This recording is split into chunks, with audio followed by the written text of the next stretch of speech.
조갑제 TV 시청자 여러분 안녕하십니까? 2019년 11월 12일 오전 5시입니다. 드디어 어제 조국 전 법무장관의 부인 정경심 씨를 검찰이 구속 기소하면서 공소장이 공개가 되고 언론이 보도를 하게 되었습니다. 그동안에 이 보도나 여러 가지 정치적 차원의 주장은 확인된 사실이 아닌데 공소장으로 딱 구성을 했기 때문에 이 보도가 사실에 가깝습니다. 가깝다는 것은 이게 재판을 통해서 확정이 돼야 됩니다. 그런데 참 복잡합니다. 14개 범죄 혐의가 적용되었습니다. 이 14개 범죄 제목을 보면은 이렇습니다. 사모펀드 불법 투자와 관련된 죄목, 입시비리, 그리고 증거인멸입니다. 이 세 개인데 사모펀드 불법 투자와 관련된 첫째가 자본시장법 위반, 미공개 정보 이용, 미공개 정보로 조국 펀드 투자사 WFM 주식 차명으로 헐값에 구입, 범죄 수익 은닉법 위반, 차명 구입한 WFM 주식 12만 주 실물 주식으로 동생 집에 보관, 업무상 횡령, 조국 펀드 투자사 WFM에서 자문료 명목으로 1,400만 원 수령, 금융실명법 위반, 차명 계좌를 이용한 차명 주식 투자. 이게 크게 걸릴 부분인데 이 조국 씨가 민정수석으로 된 이후에는 이 보유 주식은 백지 신탁을 해야 되고 직접 이 주식 투자를 하면 안 되는데 차명으로 했다는 겁니다. 이게 이제 법무장관, 이 남편 조국 장관과 같이 걸리는, 이걸 가지고 이제 앞으로 조국 장관이 소환돼 가지고 집중 조사를 받게 될 것입니다. 자본시장법 위반 허위신고, 10억 원 펀드에 출자한 뒤 74억 원으로 출자 약정 부풀려서 신고를 하고 허위 공시로 주가를 조작을 했다. 업무상 횡령, 주가 조작, 범죄 수익 은닉법 위반. 이 보통 사람이 할 수 있는 게 아니죠. 그 다음에 입시 비리와 관계된 게 또 5개나 됩니다. 입시 비리와 관계된 적용 이 범죄 혐의가 말이죠. 위조 사문서 행사, 동양대 총장 표창장 위조한 뒤 자녀 입시에 제출해가지고 합격이 되는데 큰 역할을 했어요. 허위 작성 공문서 행사, 서울대 공익인권법센터 키스트 인턴 증명서 허위로 발급받아 입시 제출. 이 공문서라는 것은 이 서울대와 키스트는 국가기관이기 때문에 이 경우에는 또 사문서가 아니고 공문서가 됩니다. 공문서 비조. 여러분 중에서 공문서 비조 해보신 분 있습니까?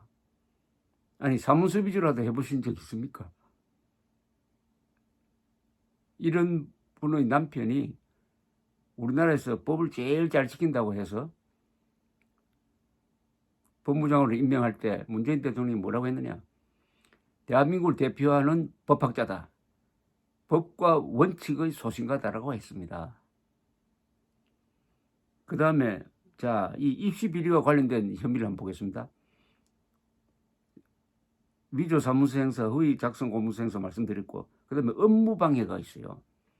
허위 인턴 증명서 제출하여 고려대 등 사립대의 입시에 활용했다. 그 다음 위계 공부 집행 방해가 있습니다.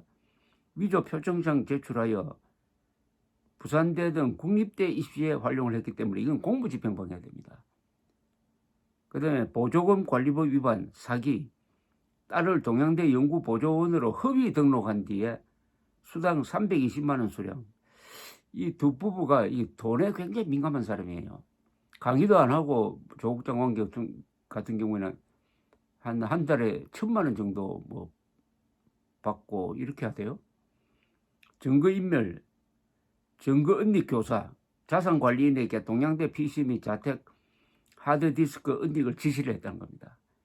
증거 위조 교사, 법무장관 인사청문회 앞두고 사모펀드 운용보고서 급조 지시, 그걸 들고 나온 조국 장관이 아주 자신 있게 여기 블라인드 조항이 있어가지고 투자에 대해서 알려주면 그게 바로 범죄가 된다. 그러니까 알지 못했다. 이렇게 주장하도록 만든 그 이야기하는 겁니다. 증거인멸 교사, 사모펀드 운용사 직원들에게 자료인멸을 지시를 했다. 이렇게 되어 있습니다. 자, 그런데 정씨에 대해 검찰이 적용한 범죄 혐의가 아까 말씀대로 이렇게 4개 분야인데 여기서 지금 딸과 조 전 장관 오촌 조카 조범동 씨, 정씨의 동생 정모 씨 등은 공범으로 적시를 했어요. 공범으로. 근데 조 전 장관 이름은 나오지만은 공범이란 적시는 하지 않았습니다. 이것은 공범이 아니기 때문이 아니라 이 전략상 소환 조사를 앞두고 이 검찰의 의도를 드러낼 필요가 없기 때문에 그냥 공범으로 해놓은 것으로 보입니다. 일단 딸은 공범이 되었습니다. 딸이 공범이 되었습니다. 그래도 우리 언론에서 이 조모 씨라고만 하고 이름은 써주지 않습니다. 상당히 언론이 아직도 권력의 눈치를 본다 그럴까요? 특혜를 주고 있다고 봐야죠. 특혜를 주고 있다. 이렇게 보여줍니다. 검찰 관계자는 공범들에 대한 사건 처리는 전체 수사가 마무리된 후 그때 수사 상황을 종합적으로 고려해서 판단할 것이다. 그러니까 공범으로 적시했는데 앞으로 공범을 같이 기소할 거냐, 딸을 같이 기소하느냐 마느냐, 그것은 수사를 다 하고 나서 마지막에 판단하겠다. 이렇게 되었습니다. 여기서 지금까지 보도됐지만은 조금 걸리는 게 아까도 말씀드렸습니다. 2013년 10월쯤 허위 인건비 명목으로 교육부로부터 두 사람 몫의 인건비 보조금 320만 원을 타낸 혐의, 이것은 보조금 관리에 관한 법률 위반 그리고 사기로 규정이 되었습니다. 사기. 이 입시 비리 증거인멸을 빼면은 이게 돈과 관련된 게 참 많습니다. 이 돈과 관련된 고위직의 범죄가 말하자면 이게 부패 사건이고 이런 걸 막기 위해서 조국 씨가 기획한 게 고위공직자 범죄 수사처입니다. 공수처입니다. 공수처. 주로 고위공직자의 금전적 부패 사건을 수사하기 위한 것이라는 명분을 내걸면서 실제로는 거기에 수사 및 기소 대상자로는 경찰, 검사, 판사를 넣고 현역 장성까지도 수사할 수 있도록 이렇게 했는데 정작 당사자는 말하자면 범죄 종합 세트였다. 종합 범죄 적용 혐의가 14개, 15개, 14개나 되는. 그러면은 지금 공수처는 저게 원인무효입니다. 그죠? 저것을 추진했던 사람의 정체가 이렇게 드러났고 그 법안 내용을 보면은 헌법에 근거가 없는, 헌법에는 수사의 최종 책임자로 검찰총장을 적시를 했는데 검찰총장보다 더 강한 권한을 가진 수사기관을 하나 만드는데 그러니까 이게 공중에 붕 떠 있는 것처럼 헌법적 근거가 없어요. 아니 불법입니다. 공수처 자체가 불법이에요. 이것을 추진하는 것 자체가 헌법에도 없는 기관을 만든다는 것은 사조직 만드는 거하고 마찬가지 아닙니까? 그걸 또 대통령 직속으로 갖다 놓고 해가지고 대통령이 검찰 말을 안 들으면 또 다른 검찰인 제2의 정치검찰이죠. 공수처를 이용을 해가지고 기존 검찰을 압박하겠다. 그건 결국 합치면은 독재적 권력을 만들겠다는 거죠. 독재적 권력을 만들겠다. 수사기관을, 가장 강력한 수사기관을 만들어서.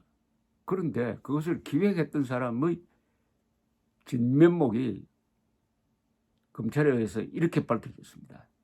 그러면 이게 도덕적으로 정치적으로 원인 무효입니다. 그리고 헌법적으로는 불법 행위를 하고 있습니다. 허영 교수가 말했던 대로 공수처는 논의하는 것 자체가 불법입니다. 논의하는 것 자체가. 어쨌든 한 8월, 9월, 10월, 11월 넉 달에 걸쳐서 대한민국을 흔들었던 이 조국 사건의 실체가 이번 기소장에 다 담겼습니다. 이게 이제 법정에서 어떤 공방전을 걸쳐서 확정될 것이냐 하는 재판이 남아 있습니다. 재판이 공정하게 이루어질 것이냐. 글쎄요. 김명수 대법원장의 성향으로 보면은 어느 재판부를 만나느냐에 따라서 크게 달라질 것이라고 생각합니다. 이 정권은 이념물 사실 위에 놓습니다. 이념을. 이념. 자기들 이념에 맞으면 진실이 되고 자기가 이념에 반하면 허위가 되는 이런 게 사법부에까지 영향을 준다면 이 재판 결과도 속단할 수가 없을 것입니다. 어쨌든 그동안에 기자들, 검사들 정말 고생 많이 했습니다. 감사합니다.